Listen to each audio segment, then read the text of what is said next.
السلام علیکم ورحمۃ اللہ وبرکاتہ۔ ارب و خرب و درود و سلام ہر آن ہر گھڑی تا قیامت حضرت محمد صلی اللہ علیہ وآلہ وسلم اور تمام امت کے مسلمانوں پر۔ اللہ تعالیٰ مغفرت فرمائے میری، آپ کی، ہمارے والدین اور تمام امت کے مسلمانوں کی، آمین ثم آمین۔ ہمارے چینل کی طرف سے جیتے ہر سال رمضان المبارک میں عمرے کا ٹکٹ۔ قرآن دازی میں شامل ہونے کے لیے ہمارے چینل کو سبسکرائب کریں، اس ویڈیو کو لائک کریں، کمنٹ میں اپنا نام لکھیں اور اس ویڈیو کو اپنے دوستوں سے شیئر کریں۔ تنالوا البر حتى تنفقوا مما تحبون وما تنفقوا من شيء فإن الله به عليم۔ کہ اللہ کا قرب حاصل کرنے کے لیے اللہ فرماتا ہے جو چیز سب سے زیادہ پسند ہے نا وہ میرے نام پہ دو گے تو تب جا کے تمہیں اللہ کا قرب حاصل ہوگا۔ کہ محبت کے مقام تک پہنچنے کے لیے اپنی مرغوبات کو قربان کرنا پڑتا ہے، اور سب سے زیادہ انسان کو جو محبوب ہے وہ پیسہ ہے۔ کہ اس لیے پورے قرآن میں بے اموالکم و انفسکم، بے اموالکم و انفسکم، کہ اللہ کو پاؤ، اللہ کے دین کے لیے محنت کوشش کرو، اپنے مال اپنی جان۔ مال کا ذکر پہلے ہے اور جان کا ذکر بعد میں ہے، کہ حالانکہ جان قیمتی ہے مال سے، لیکن مال کو مقدم اس لیے کیا ہے کہ لوگ مال پر اپنی جانیں قربان کر دیتے ہیں۔ تو جب آدمی مال قربان کرتا ہے تو پھر جہاں مال لگتا ہے دل بھی وہاں چلا جاتا۔ ایک صحابی آیا، یا رسول اللہ مجھے موت سے ڈر لگتا ہے۔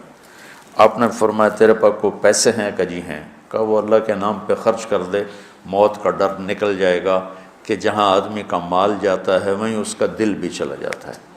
امام زین العابدین علیہ السلام کی خدمت میں کوئی آتا تھا سائل، تو کہتے اللہ تیرا شکر ہے، تو نے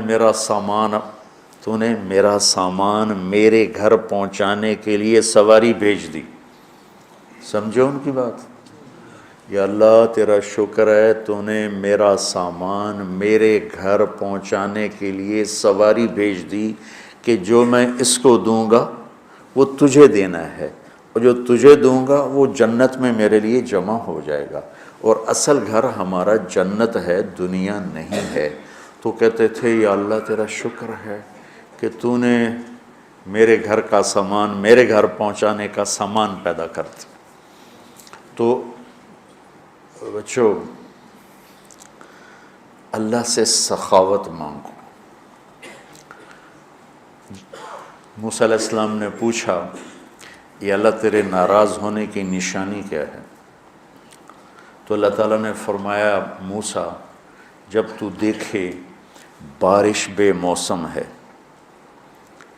اور پیسہ بخیلوں کے پاس ہے اور حکومت نادانوں کے پاس ہے تو سمجھو میں ناراض ہو چکا ہوں۔ جب بارشیں بے موقع ہوں، پیسہ بخیلوں کے پاس ہو جو نہ خود خرچ کریں نہ کسی اور پہ خرچ کریں، اور حکومت بے وقوفوں کے پاس ہو تو میں ناراض ہوں۔ کہ یا اللہ جب تو راضی ہو پھر جب تو دیکھے بارشیں موقع پر ہو رہی ہیں، پیسہ سخیوں کے پاس ہے، حکومت سمجھداروں کے پاس ہے، تو سمجھ لے کہ میں لوگوں سے راضی ہوں اور ان سے میں خوش ہوں۔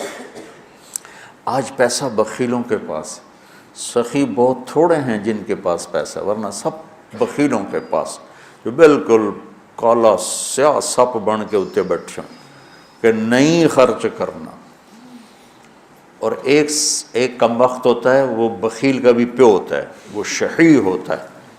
بخیل تو اوروں پہ خرچ نہیں کرتا، اپنے اوپر پھر بھی کر لیتا۔ ایک شحیح ہوتا ہے کہ نہ اپنے اوپر خرچ کرنا نہ کسی اور پہ خرچ کرنا، بس گن کے خوش ہو کے مر جانا۔ کروڑ ہو گیا، 2 ہو گیا، 100 ہو گیا، 100 ارب ہو گیا، ارب ہو گیا، ملین ہو گیا، ٹریلین ہو گیا، اور بڑی بڈھے ہر شے چھڑ کے مر جانا۔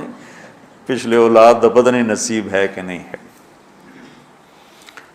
نصیب یہاں لکھا ہوتا ہے، ماں باپ نصیب نہیں بناتے، نصیب یہاں لکھا ہوتا ہے۔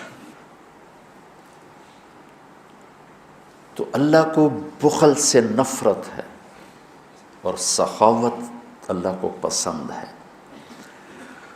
اس لیے اللہ نے ادنا درجہ رکھا سخاوت، زکوٰۃ، بھائی کم از کم 2.5% دے دو۔ یہ جو بارڈر ہوتے ہیں نا، بارڈر، تو یہ پاکستانی بارڈر ہے، یہ انڈین بارڈر ہے، یہ والی جگہ جو ہوتی ہے نا یہ مشترکہ ہوتی ہے، تو ادھر سے وہ ادھر آ گیا ہے، پاکستان سے وہ نکل چکا ہے، انڈیا میں داخل نہیں ہوا ہے۔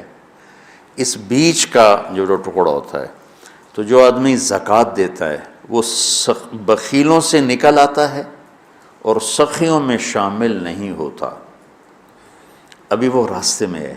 اگر وہ 2,500 پہ 1 روپیہ بھی اوپر کر دے تو سخیوں کے بارڈر میں داخل ہو جائے گا۔ یہ پھر آگے سخاوت کی کوئی حد کوئی نہیں، لیکن جب تک وہ زکوٰۃ دینے والا کوئی سخی داتا نہیں بن گیا، بخل سے نکل گیا، درمیان میں، جیسے مرد و عورتوں کے درمیان ایک مخلوق ہے نا، نوشیروان کا پوتا تھا خسرو، جس نے اللہ کے نبی کا خط پڑھا، اس کے پاس آیا ایک مچھیرا مچھلی لے کر، اس کو اتنی پسند آئی، انہوں نے کہا 4,000 دینار اس کو دے۔ 4,000 دینار 80 کروڑ روپیہ بنتا ہے۔